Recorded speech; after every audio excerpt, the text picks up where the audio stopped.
Hello, I'm Brad Wolf at Embarcadero Technologies. In this video, I'm going to show how to perform data comparisons on Oracle with DB Change Manager.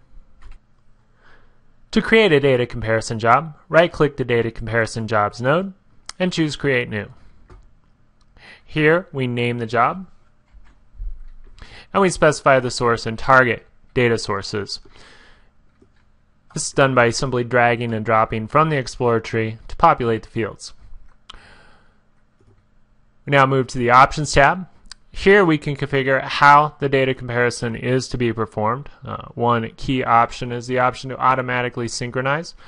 This will ensure that any data on a target environment is actually replaced in a destructive action by data that exists on the source. So this is an excellent way to populate a test environment. It also enables data masking. You can further define the job as far as how objects are mapped by name, considering certain unique differences that may exist but be accepted as part of the comparison, spaces, case, underscores.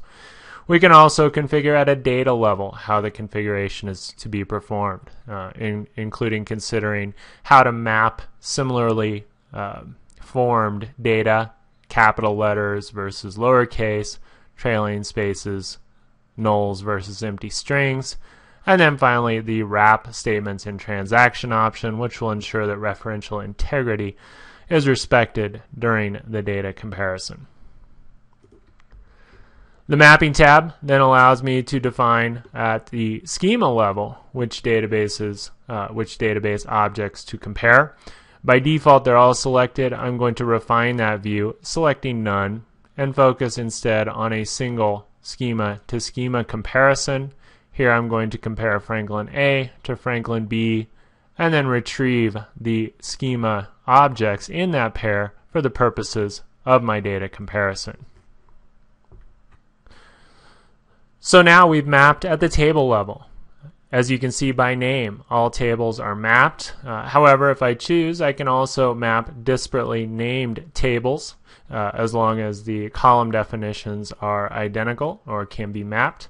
To further investigate, as you can see at the table level, I can drill in further and view the column mapping. Here then are the columns in the source and target table. Of course, they're mapped by name, and again the option to change mapping and ensure that a disparately named column is considered in a comparison. I'm also able to change the comparison criteria. By default, we're matching on a primary key constraint, address ID. If I wanted to consider other columns as part of the criteria for a match, I could also enable that as well. Next tab is the notification options. I can associate an email notification with the execution of this job. I can associate a file system notifier, which would place DML scripts and generated reports in a file location, as in a network share. I can also enable a systray notifier, which would visually indicate that a job has been performed. At this point, I'm going to run the job. I can do that by clicking the shortcut. I'm also able to right-click a node and run any job. So now our data comparison is complete. 1,200 rows matched, 1,800 did not.